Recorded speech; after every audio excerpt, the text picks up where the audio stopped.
자리에서 일어나셔서 우리 다 같이 한 목소리로 읽도록 하겠습니다. 다 같이 읽겠습니다.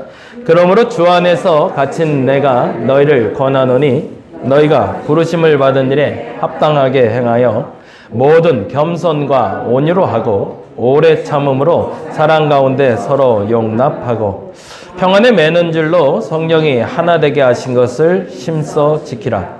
몸이 하나요 성령도 한 분이시니 이와 같이 너희가 부르심의 한 소망 안에서 부르심을 받았느니라. 주도 한 분이시요 믿음도 하나요 세례도 하나요 하나님도 한 분이시니 곧 만유의 아버지시라. 만유 위에 계시고 만유를 통일하시고 만유 가운데 계시도다. 우리 각 사람에게 그리스도의 선물의 분량대로 은혜를 주셨나니 그러므로 이르기를 그가 위로 올라가실 때에 사로잡혔던 자들을 사로잡으시고 사람들에게 선물을 주셨다 하였도다. 올라가셨다 하였은즉 땅 아래 낮은 곳으로 내리셨던 것이 아니면 무엇이냐. 내리셨던 그가 곧 모든 하늘 위에 오르신 자니 이는 만물을 충만하게 하려 하심이라. 그가 어떤 사람은 사도로 어떤 사람은 선지자로 어떤 사람은 복음 전하는 자로 어떤 사람은 목사와 교사로 삼으셨으니 이는 성도를 온전하게 하여 봉사의 일을 하게 하며 그리스도의 몸을 세우려 하심이라. 아멘. 예, 자리에 앉아주시기 바랍니다. 오늘은 하나 되기 위한 나눔이 필요합니다 라는 제목으로 같이 말씀 나누려고 합니다. 에베소 교회에 사도 바울이 쓴 편지의 글인데요. 1장부터 2장까지는 교회론이라고 부르는 이론적인 교리가 적혀 있어요. 그래서 에베소서의 1장과 2장을 보면 교회는 무엇이다, 교회는 무엇 하는 것이다, 그래서 이런 일을 해야 된다라는 규칙에 대해서 적혀 있다면 3장과 4장은 그 규칙대로 어떻게 실제적으로 적용하는지에 대해서, 그래서 에베소서를 볼 때 우리는 교회론이라고 부릅니다. 그래서 교회는 어떤 곳이어야 하고 교회는 무슨 일을 해야 되는지를 알기 위해선 우리가 에베소서를 본다라고 얘기하는데, 한 가지 먼저 점검하고 갈 것, 우리가 교회라고 얘기할 때는 세 가지의 동의어다라고 생각했으면 좋겠어요. 교회는 그리스도인을 말하는 것이다. 교회란 그리스도인 각자를 말하는 것이다. 그리고 또 하나, 교회는 그리스도인을 말하는 것이며 하나님 나라를 말하는 것이다. 요게 정리가 돼 있으면 내가 지금 무엇을 해야 되고 무엇을 만들어야 될지를 알게 돼요. 그러니까 하나님 나라가 어떤 곳일까를 보기 위해서는 어디를 가보면 알아? 라고 얘기하면 되는 걸까요? 그러면 교회를 가보면 알아. 이렇게 얘기해야 맞다는 거죠. 그래서 이곳에 와서 뭐를 사람들이 경험하게 하는 거죠? 하나님 나라를 경험하게 하는 겁니다. 근데 그걸 조금 더 소급해 보자는 거죠. 하나님 나라를 경험하려면 어디로 가면 돼? 교회에 와보면 돼. 근데 정말 그런가요? 아, 그랬으면 좋겠는데 그게 잘 안 돼요. 여기 오나? 여기 와도 세상보다 더하면 더했지 덜하질 않더라. 이런 얘기 들으면 이건 문제라는 거죠. 그럼 우리가 이 교회라는 곳에서 하나님 나라를 체감할 수 있도록 해야 될 게 뭘까? 그걸 가르쳐 주는 게 사실은 에베소서가 되는 거죠. 근데 말씀드린 대로 조금 더 소급해 보자는 거죠. 하나님 나라를 경험하기 위해선 교회에 와보면 되는데, 교회를 와보는 것뿐만 아니라 이 사람을 만나면 하나님 나라를 알 수 있다라고 말할 수 있는 그 사람이 누굴까요? 바로 그리스도인이죠. 그래서 내가 살아가는 모습을 보며 사람들이 느껴야 됩니다. 역시 하나님 나라를 살아가는 사람들은 저렇게 사는구나, 저렇게 말하는구나, 저렇게 행동하는구나. 우리가 그것을 위해서 살아가는 겁니다. 그러면 자연스럽게 전도가 되겠죠. 근데 그 일이 생각보다 쉽지 않더라는 얘기입니다. 그래서 오늘 그 얘기를 조금 더 구체적으로 하려고 말씀을 드려요. 지난 그 수요일날 전도 나갔던 얘기를 다시 한번 하고 좀 얘기해야 될 것 같아서 그래요. 고민이 많이 됐어요. 지금도 고민 중이고 답은 찾지 못했습니다. 듣지 못한 분 위해서 잠깐 말씀드리면, 저희가 1, 3주 전도를 나가요. 학교 앞 전도 나가서 이제 아이들에게 사탕 혹은 초콜릿, 뭐 마이쮸 같은 거 붙여서 마스크로 이렇게 전달을 하는데, 그냥 늘 가서 이제 하는데 다행인 건 저 혼자 그날은 나가서 다행이었어요. 다른 분들 왔으면 좀 내가 너무 죄송했을 것 같은데 한 10분 나눠줬나? 그래서 초콜릿 붙인 걸 나눠주고 있는데 여자아이 하나 제가 나눠주고 있는데 뒤에서 제가 서 있는 데에서 뒤에 이제 신호등이 있었거든요. 그 신호등 앞에서 받지 마! 그러더라고요. 어떤 엄마가 제 표현으로 안 칼지게. 받지 마! 그래요. 깜짝 놀란 게 나도 놀랬고, 그 어린 딸도 놀랬겠죠. 그래서 얘가 받으려다가 놓치고 갔어요. 제 가방에 놓고 가더라고요. 그리고 후다다닥 뛰어서 신호등을 건너가는데 그 엄마랑 저랑 눈이 마주쳤어요. 아니, 그럴 수도 있죠. 뭐 안 받을 수도 있고 또 서운할 수도 있으니까 그러려니 했는데 한 5분도 안 돼서 경찰이 출동을 했더라고요. 그래갖고 경찰 2명이 와서 저한테 뭘 나눠주는지 보여달래요. 그래갖고 보여갖고 도서관에서 애들 실내 놀이터에서 운영하는 거 나눠주고 있다고 그랬더니 주저주저 해요. 그리고 경찰이 그 얘기를 하더라고요. 사실은 나눠주는 게 불법은 아니라 이걸 막을 수는 없지만 여기서 나눠주지 말고 좀 뒤에서 나눠주래요. 그래서 내가 여기서 나눠주는 거나 한 발 뒤에서 나눠주는 거 뭐가 차이가 있냐 그랬더니 여기는 이렇게 병목처럼 그 막히는 데니까 좀 뒤에서 나눠주라는 거예요. 그냥 알았다 그래서 뒤로 물러났는데 경찰이 안 가요. 그래갖고 가시라고 그러고 이제 나눠주겠다고 그랬더니 주저주저 해요. 그러다 또 전화가 오더라고요. 근데 아마 그 민원인 통해서 연결이 또 된 것 같아요. 그래서 그 사람 보냈냐는 것 같아요. 그 사람 내보냈냐. 근데 아직 있다라고 표현한 거 보니까 맞던 것 같아요. 그러니까 경찰 입장에서는 내가 간 다음에 본인이 가야 되는 거죠. 민원이 들어왔으니까. 민원 처리라는 게 그런 거니까. 그래서 그냥 나눠줄까 하다가 경찰이 가는 걸 보고 저도 이렇게 돌아왔거든요. 근데 돌아오면서 그 생각이 들어서 두 가지는 야, 세상 참 강팍해졌다. 애들한테 초콜릿 하나도 못 주는구나. 애들한테 이거 하나 나눠주는 것도 어렵구나. 그리고 불쾌함, 불편함. 근데 그게 혼돈이 되더라고요. 전도의 방법이 이제는 진짜 달라져야 되는 게 아닌가. 우리가 그렇게 나누는 게 잘못됐다고 말할 수는 없지만 극단적으로 지난번 새벽에 말씀드린 것처럼 우리가 지하철에 서서 피켓 들고서 예수 천당 불신지옥 하고 외치는 분들 보면 우리도 속으로 손가락질 하잖아요. 아유, 저렇게 전도해야 돼? 그렇게 얘기해 왔는데 어느 날부턴가 우리가 그렇게 전도지를 나눠주는 것 자체도 그 행위와 비슷해지는 게 아닐까라는 고민을 좀 하게 됐어요. 그래서 또 하나의 고민을 하는 게 범법의 기준이 어딜까지일까? 내가 법을 범해서 죄를 지었다, 잘못했다고 말하는 게 뭘까? 예를 들자면 앞서 말씀드린 대로 경찰이 출동했다라는 말은 내게 문제 있다고 세상은 인식하고 있다는 거니까. 그렇다면 경찰이 출동하지 않고 오히려 나를 보호하러 경찰이 출동하게끔 하는 게 맞지 않을까? 그 고민에 좀 빠지게 됐어요. 그래서 저희가 1, 3주 수요일 날 원래 전도를 하는데 방법을 좀 달리할 때까지는 기도하고 정리한 다음에 다시 전도를 시작하려고 합니다. 전도를 하긴 해야 되겠는데 근데 이제는 예전과 같은 방식의 전도는 아무래도 어려워졌기 때문에 근데 여기서 오늘 본문의 질문을 같이 던지게 됐어요. 앞서 말씀드린 대로 하나님의 나라를 보려면 교회를 와야 되고요. 그리고 하나님 나라를 경험하려면 정확히 표현하면 나를 만나면 된다고 얘기하는데 사람들이 나를 바라보며 경계하고 있다면 나를 바라보며 위기의식을 느끼고 불편해하고 있다면 나는 하나님 나라를 전하는 게 아니니까.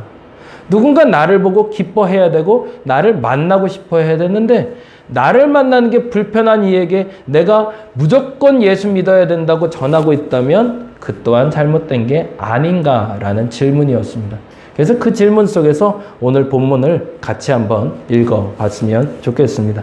그리고 혹여 여러분에게 지혜가 떠올라 이렇게 전도해요 라고 깨달으신 분들이 있다면 언제든지 얘기해 주시기 바랍니다. 그래서 한번 시도해보고 그래도 경찰이 출동하면 또 다른 방법 찾아보고 그래서 한번 방법 찾아서 같이 전도해봤으면 좋겠습니다. 오늘 사도 바울은 이렇게 권면하고 있습니다. 3절 말씀인데요. 같이 한번 읽어볼까요? 읽겠습니다. 시작. 평안에 매는 줄로 하나 되게 하신 것을 힘써 지키라 합니다. 사도 바울의 권면은 뭘까요? 성령이 하나 되게 하신 것을 힘써 지키라.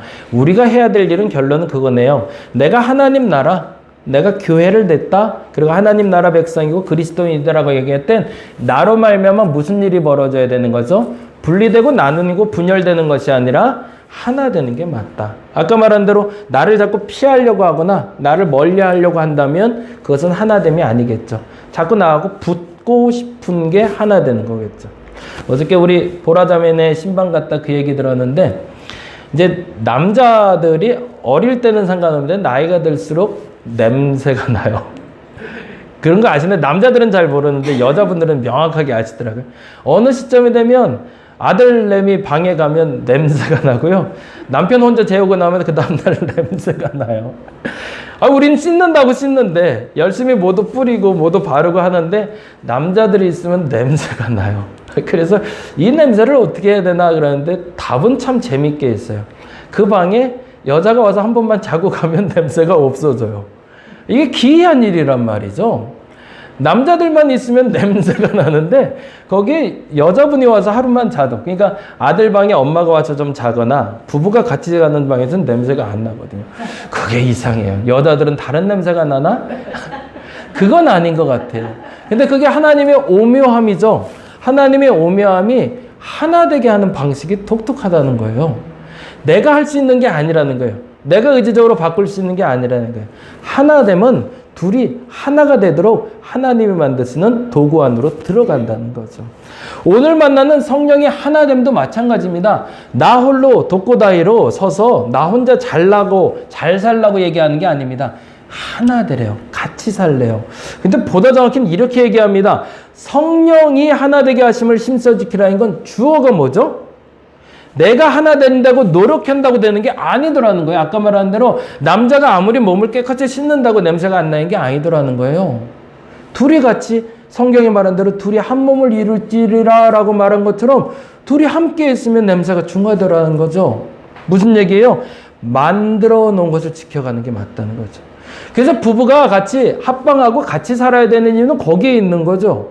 그리고 남녀가 같이 사랑해야 되는 이유도 거기에 있는 겁니다. 교회가 같이 가야 되는 이유도 거기에 있습니다. 나 홀로 하나됨을 지킬 수 없고, 더 정확히 말하면 하나님이 하나라고 규정해 놓은 걸 우리는 단지 지키는 사람들이지 내가 하나를 만들 수 있는 사람이 아니라는 겁니다. 공산주의와 사회주의가 처음의 시작은 나쁜 게 아니었습니다. 공산주의의 표대, 목표가 뭐죠? 하나됨이거든요. 모두가 평등한 사회거든요. 사회주의도 마찬가지로 모두가 공평하게 살아보자는 게 목적이었거든요. 이론적으로는 너무 훌륭한 얘기였어요. 근데 이론대로 안 되더래요. 왜 그럴까요? 내가 하나 되려고 노력을 하니까. 결국엔 주께서 만들어낸 그 하나됨을 지켜가는 게 우리의 목적지어야 되는데, 내가 생각하는 이상을 만들고 그 이상을 지키려고 하니까 결국엔 그 하나됨이 안 되더라는 거예요. 그럼 우리가 해야 될 건 뭘까요? 첫째, 성령께서 하나됨을 원하신다는 걸 아는 거고, 성령이 원하시는 방법대로 하나되면 되는 거죠. 그러면 성령이 원하는 방법이 뭘까? 그 방법을 이렇게 얘기합니다. 3절 같이 읽어보겠습니다. 평안에 매는 줄로 성령이 하나 되게 하신 것을 힘써 지키라. 그렇네요. 성령께서는 이미 하나 되게 해 놓으셨대요. 그리고 그것을 지킬 수 있는 방법을 하나 주셨는데 그게 뭐라고요? 성령이 만들어 놓은 하나됨을 지켜내는 방법은 평화의 도구를 만들어내는 거. 내 안에 평안을 지켜야 되는 이유가 거기 있는 것이고, 사람 간의 평안을 해야 되는 이유는 내가 하나된 세상을 만들기 위해서가 아니라 하나님이 만들어 놓은 그 하나된 세상을 지켜내기 위해서라는 거죠. 그렇게 말하는 이유를 이렇게 얘기하네요. 더 정확히는 몸이 하나요 성령이 한 분이시니 이와 같이 너희 부르심의 한 소망 안에서 부르심을 받았다고. 다른 말로 하면 이거죠. 우리가 평안을 유지하고 지켜야 되는 이유는 그것이 우리의 사명이고 그것이 우리의 소명이기 때문이다. 군대에서는 그렇게 가르치지 않나요? 우리가 더 강해져야 되는 이유가 있다. 강해지는 이유는 적군을 이기기 위해서가 아니라고 하죠. 뭐라고 표현할까요? 평화를 지키기 위해서라고 얘기해요. 우리는 그게 잘못된 표현인 줄 알면서도 그렇게 해서 점점 더 많은 무기와 점점 더 강력한 나를 만들려고 애를 씁니다. 근데 그게 성령이 원하시는 강력한 평화를 지키는 방법일까요? 아니겠죠. 내가 강해져서 내가 남들보다 더 강해서 지키는 평화는 굴림이죠. 같이 가야 그게 진정한 평화인 거죠. 근데 그 사명을 위해서 우리가 부르심을 받았대요. 그리고 다음과 같이 얘기합니다. 주도 한 분이고 믿음도 하나요 세례도 하나다. 이 말은 뭘까요? 주도 한 분이요 믿음도 하나요 세례도 하나라는 말은 교회 안에서는 최소한 그거 지켜낼 수 있어야 된다는 겁니다. 교회 안에서는 내 안에 평안을 지켜야 되고 우리 안에 평안을 지켜내야 된다는 겁니다. 왜? 하나님이 한 분이시니까. 교회 공동체는 그게 기본이라는 거예요. 여기서 분열이 나타나면 우리 옛날엔 그 표현 많이 썼어요. 분열의 영이 임했다고, 사단의 영이 임했다고. 그런 표현 썼던 이유가 그것은 하나님의 원하는 게 아니기 때문이라는 거죠. 근데 또 하나 중요한 것이 있어요. 이 말 때문에 그렇습니다. 다시 한번 읽어보겠습니다. 하나님도 한 분이시니 곧 만유의 아버지시라 만유 위에 계시고 만유를 통일하시고 만유계 이게 사실은 문제가 돼요. 우리끼리 평화한 건 괜찮아요. 우리는 그리스도 안에서 하나라고 알기 때문에 우리 안에 평안을 유지하는 건 어렵지가 않아요, 사실은. 근데 문제는 만유와 하나가 되래요. 만유가 뭘까요? 여기다 적어놨는데 모든 것을 얘기해요. 세상 사람들과. 아까 말한 대로 전도 나갔는데 그 사람이 경찰에 신고하면 난 그 사람과 하나 되는 게 아니잖아요. 그러면 거기서 나는 그래도 복음을 전해야 된다고 해서 싸우라는 얘기가 아닌 거죠. 악한 영아 떠나라, 사단의 반대가 나타났다, 이렇게 싸우라는 얘기가 아닙니다. 여기엔 문제가 발생했구나인 걸 알라는 얘기죠. 내가 믿는 사람과 하나가 되는 것도 중요하지만 더 중요한 건 세상과 너희가 하나가 돼야 돼. 그러면 어디까지 양보하고 나는 지금 무엇을 해야 되는지를 고민해야 되는 게 우리의 고민해야 된다는 거죠. 제가 페이스북에다가 그래서 그 글을 올렸더니 반으로 나뉘더라고요. 어떤 사람들은 아이고 힘들었겠다, 어려웠겠다, 고통스러웠겠다, 위로하는 말들이 많아요. 근데 어떤 분들은 그런 얘기 하죠. 그러니까 옛날 방식 버려야지. 옛날식으로 하니까 그게 문제지. 틀린 얘기 아니고 맞는 얘기입니다. 우리도 만들어 가야 됩니다. 어떤 방식을요? 세상과 하나 되는 건강한 방식을. 방법은 없지 않을 겁니다. 분명히 있습니다. 내가 강해져서 내가 굴림해서 그래서 통일해 가는 것이 아니라 같이 갈 수 있는 방법이 반드시 있을 거라고 저는 믿습니다. 그래서 그 방법을 같이 찾아봤으면 좋겠는데 성경은 이렇게 얘기합니다. 먼저 너희의 성품 속에 이게 있어야 된다고 얘기해요. 하나됨은 다시 한번 요거 읽고 넘어갈게요. 하나님과 믿음과 세례뿐만 아니라 뭐라? 세상 모든 것들과 우리는 하나 되는 게 목적자여야 된다. 왜? 그게 하나님 나라니까. 하나님 나라는 분열이 아니니까. 하나님 나라는 싸우는 게 아니니까. 악한 영과는 싸울 수 있지만 세상과 싸우라고 얘기하진 않거든요. 세상을 다스리고 세상과 하나 되는 게 우리의 목적지여야 됩니다. 그래서 하나됨의 방법이 첫째, 우리는 이런 성품으로 용납해야 된다고 나옵니다. 뭐라고 나오죠? 모든 겸손과 온유로 하고 오래 참음으로 용납하래요. 어려운 얘기예요. 이 얘기를 풀면 이렇게 돼요. 세 가지 성품이 필요한데 모든 겸손이래요. 그건 뭐예요? 어떤 상황에도 겸손해야 된다는 거죠. 어떤 상황에도. 이제 겸손은 뭔지 설명해 드릴게요. 그리고 온유해야 된대요. 그리고 오래 참아야 된대요. 우리가 세상과 하나 되기 위해선 이 세 가지 성품이 먼저 내게 있는가를 먼저 물어야 된다는 겁니다. 득달같이 달려가서 서로 싸워서 이기려고 하는 게 그리스도인이 아니라는 겁니다. 물론 싸워 이겨야 될 때도 있습니다. 그런데 무조건 물러나는 것도 물론 잘못된 겁니다. 중요한 건 이 세 가지 성품이 내게 있다면 하나 될 수 있는 가정에 한 걸음 더 가까이 가 있다는 얘기죠. 한번 보겠습니다. 겸손이란 이거라고 성경은 기록합니다. 같이 읽어볼까요? 하나님 앞에 자신을 낮추는 것. 누구 앞에서 교만하다, 겸손하다고 말할 때 그 겸손은요, 하나님 밑에 있음을 인정하고 살아가는 겁니다. 근데 앞서 말씀드린 데 뭐라 했죠? 모든 겸손을 했거든요. 교회 안에 있을 때도, 가정 안에 있을 때도, 세상 앞에 있을 때도 그 사람보다 나를 밑으로 보라는 얘기가 아니라 그 사람과 나는 대등한 관계지만 하나님 앞에서 나는 낮은 존재임을 인정하라는 겁니다. 하나님의 존재를 인정하고 말하고 하나님의 존재를 인정하고 행동할 수 있다면 그것이 바로 겸손이라고 얘기합니다. 여러분에게 그 태도가 있는지 한번 보시기 바랍니다. 거꾸로 말하면 그래서 주께서는 그렇게 표현하셨죠. 내가 만나는 모든 사람들, 심지어 소자, 약자를 만났을 때 그가 하나님, 예수 그리스도라고 알고 그를 대하라고 얘기하는 건 뭘까요? 그가 하나님이라고 인정하면 그보다 낮은 태도로 그 사람을 만날 수 있는 사람이 되기 때문이겠죠. 저와 여러분이 이 겸손한 마음이 마음에 그리고 몸에 배어있기를 간절히 바랍니다. 그러면 뭘 할 수 있다? 하나됨을 이룰 수 있다고 얘기를 해요. 두 번째 얘기하는 게 온유함인데요. 이거는 오해하지 마셔야 돼요. 같이 한번 읽어봅니다. 약함으로 인한 온순함이 아닌 강함을 절제함으로 나타나는 부드러움이 온유입니다. 이 말이 매우 다르죠. 우리는 온유하다, 다른 말로는 착하다는 표현을 썼어요. 아우, 저 사람 너무 착하네. 그래서 우리 옛날에 착한 사람들은 예수 잘 믿는 사람 그랬어요. 근데 이 착한 사람에 붙어있는 단어가 있어요. 화낼 줄도 모르고 바보같이 당하기만 하는 사람들. 그냥 시시 웃어주고 계속 웃어만 주는 사람들. 희생만 하는 사람들을 우린 착하다고 표현을 했어요. 그래서 옛날에 바보형 불렀던. 그렇게 되라는 얘기가 아닙니다. 약함으로 나약해지라는 얘기가 아니라 강함을 절제함으로 그 사람에게 나설 수 있는 사람이 되는 겁니다. 그래서 제가 어느 프로그램을 들으니까 그 얘기가 나오더라고요. 약소국들이, 그리고 소위 말해서 개발도상국들이 선진국에게도 당당할 수 있는 방법이 있답니다. 그 방법은 뭘까요? 그들보다 도덕적으로 우월하면 된대요. 다른 말로 하면 부자 그리고 권력자 앞에서 내가 당당할 수 있는 방법이 있대요. 내가 그 권력이 없어도 그 돈이 없어도 그 사람이 나를 무시하지 못하게 하는 방법은 내가 도덕적으로 그 사람보다 더 우월해지는 거라는 겁니다. 예를 들어서 제 아는 분 중에 그런 분이 있었어요. 그 승용차를 타고 다니시는 회사 사장님이셨는데 항상 버스 전용을 타고 다니세요. 승용차는 원래 안 다니게 돼 있잖아요. 정확히 못 다니게 돼 있잖아요. 근데 일정이 바빠서 어쩔 수 없대. 그래서 항상 글로 다니신대요. 그러면서 너무 태연하게 저한테 그러시는 거예요. 벌금 내는 게 돈 버는 것보다 적기 때문에 차라리 벌금 내고 계속 다녀도 난 상관없다는 거예요. 그게 말이에요, 뭐예요? 근데 죄송한데 그분이 장로님이셨어요. 뭔가 잘못되고 있는 거죠.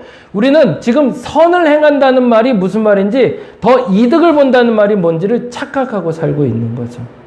저와 여러분에게 기준이 좀 분명해지시길 바랍니다. 절제할 수 있는 게 온유함입니다. 강한데요, 낮출 수 있고 나를 자제할 수 있는 게 진정한 온유라는 겁니다. 저와 여러분이 그 온유함 속에 들어갈 수 있길 바랍니다. 그 온유함의 방법은 아까 말한 대로 강한 권력과 물질을 가진 사람을 이길 수 있는 도덕적인 정결함을 갖는 겁니다. 그래서 누군가 그렇게 하더라도 나는 그것을 하지 않았을 때 당당하게 말할 수 있으니까. 세 번째 너무 중요한 게 나왔죠. 오래 참음이 이런 단어의 표현이래요. 오래 참음이라는 헬라어 단어가 이 두 나라의 합성어를 해요. 거리가 멀다라는 말과 분노라는 단어의 합성어를 합니다. 오래 참음이. 다른 말로 분노로부터 거리가 먼 감정이래요. 잘 참을 수 있는 사람이죠. 어느 순간까지도 내 감정을 컨트롤할 수 있는 사람, 그 사람으로 말미암아 세상을 하나 되게 만들 수 있다고 얘기합니다. 겸손함, 온유함, 오래 참음이란 단어가 저와 여러분의 삶에 익숙해지시기 바랍니다. 앞서 말씀드린 대로 나약해지라는 얘기가 아니에요. 남들보다 비굴하게 살라는 얘기가 아닙니다. 강하지만 절제된 삶, 그러나 약하지 않고 그 강함을 절제함으로 말미암아 사람 앞에 당당한 삶, 그러면서 분노를 참고 이겨낼 수 있는 삶, 그 삶을 살아갈 수 있는 여러분 되시길 바랍니다. 그렇게 될 때 뭐가 된다? 하나 될 수 있다. 내 직장에서도 여러분 때문에 그 묶음에 평안에 매는 줄이 여러분이 되주시기 바랍니다. 두 번째 해야 될 게 있습니다. 이게 나오고 있네요. 같이 읽어보죠. 우리 각 사람에게 그리스도의 선물의 분량대로. 이게 또 중요하죠. 그래서 이렇게 얘기합니다. 그가 어떤 사람은, 그가는 누굴 얘기할까요? 성령이죠. 성령께서는 각 교회에게 이렇게 명령하셨답니다. 어떤 사람은 사도로, 어떤 사람은 선지자로, 어떤 사람은 복음 전하사로, 어떤 사람은 목사와 교사로. 뭐죠? 각자의 분량이 있다는 거죠. 모든 사람 똑같이 만든 게 아니다. 그래서 각 사람에게 해야 할 일을 주셨다. 그 사람이 하는 일을 박수 쳐주는 게 맞고 이 사람이 하는 일을 박수 쳐주는 게 맞고, 그래서 한 몸을 이루는 거지 너도 나와 똑같은 일을 하는 게 한 몸이 아니다라고 얘기하는 겁니다. 각자의 자리가 있다는 거죠. 모두가 각자의 자리에서 자신의 위치를 지키는 게 중요합니다. 전도하러 직접 나가서 전도지를 돌리는 사람도 필요합니다. 근데 그 전도지를 만들 수 있도록 물질을 공급하는 사람도 필요합니다. 전도지를 만들어내는 사람도 필요합니다. 그래서 우리 강권사님과 윤권사님 밥 먹고 나서 이렇게 만들어주시는 게 저희들한테는 굉장히 큰 도구가 되는 거죠. 그리고 시간이 되는 사람들이 나와서 같이 또 전도 나가는 겁니다. 그리고 그가 안 되는 사람들은 같이 물질로서 도울 수도 있는 겁니다. 각자의 자리가 있다는 거죠. 근데 만일에 나는 맨날 전도 나가는데 저 사람 왜 안 나와? 나는 맨날 포장하게 만들고 니들은 왜 안 해? 라고 말하는 것은 하나의 됨을 막는 요소가 된다는 거죠. 저와 여러분이 교회에서 해야 될 일들이 있습니다. 저는 반드시 믿습니다. 그게 뭐냐면 우리 교회 새신자가 온다면 그 새신자는 우리 교회 그 사람이 할 일이 있기 때문에 부르신다고 믿습니다. 만일 여러분이 우리 교회에 등록해 있다라는 전제가 되어 있다면 지금 여러분이 온 이유가 있다는 겁니다. 우리 다림목교회에서 여러분이 해야 될 일이 있어요. 결론적으로 목적지는 하나됨을 위해서 내가 지금 해야 될 그 작은 일, 큰 일을 여러분이 감당해내시면 무슨 일이 벌어진다? 성령 안에서 하나됨을 지켜낼 수 있다라는 겁니다. 그래서 우리는 하나 되기 위해서 나눌 필요가 있습니다. 설거지하는 사람이 필요하고 밥을 준비하는 사람이 필요하고 밥을 잘 먹어주는 사람이 필요한 겁니다.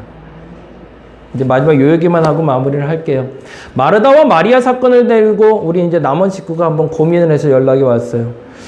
목사님, 왜 마르다는 맨날 욕 먹어요? 그러더라고요. 여러분 생각은 어떠세요? 왜 마르다는 욕 먹었을까요? 마르다는 열심히 음식 준비했거든요. 마리아는요? 일도 안 하고 앉아갖고 예수님 앞에서 말씀만 듣고 있었거든요. 밉상이죠. 아우, 저 밉상 저거. 그러면서 스물스물 뭐가 올라오는 거예요? 마르다 앞에? 아까 말한 대로 분노가 올라오는 거죠. 뭘 못한 거예요? 오래 참음이 없는 거죠. 겸손함이 없는 거죠. 그러고 나서 이렇게 얘기해요. 예수님 앞에서 마르다가 예수님! 그러고 뭐라고 그러죠? 쟤 좀 나랑 같이 일하게 해주세요. 그래요. 나도 말씀 듣고 싶어요가 아니에요. 쟤 좀 일하게 해주세요. 그때 예수님 뭐라고 그러세요? 그때? 예? 네가 잘못해서 그러고 혼내세요? 아니요. 그러지 않으세요. 예, 정확히 이렇게 해서 둘 중 하나로도 족하다고 얘기하세요. 얘가 잘했고 얘가 못했다고 얘기하지 않으세요. 둘 중에 하나라도 그것을 할 때 족하다고 얘기하세요. 그 말은 뭐예요? 너는 음식 잘하잖아. 네가 밥하는 걸 잘하는 거고 얘는 죄송하지만 마리아는 음식을 잘 못했나 봐요. 넌 음식 못하잖아. 넌 여기 앉아있는 게 잘하는 거고. 그건 무슨 말이에요? 각자의 역할에서 그 일만 잘하면 된다는 거예요. 그럼 마르다의 문제는 뭐예요? 내가 잘하는 걸 잘해서 예수님께 칭찬받으면 되는 건데 내가 잘하는 걸 잘하면서 이 사람을 비난한 게 문제가 되는 거죠. 각자의 자리가 있어요. 때로는 어떤 사람이 내가 하는 걸 평생 안 할 수도 있어요.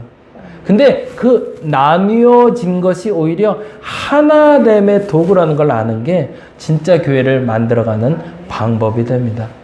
대신 이젠 나도 안 해도 되겠다라고 생각하지 마시고 지금 이젠 내가 해야 될 게 뭔지를 여러분이 정말 잘 찾으셔서 그 일을 감당해서 교회가 하나 되고 세상과 하나 되는 저와 여러분 되시기를 간절히 바랍니다. 기도하겠습니다.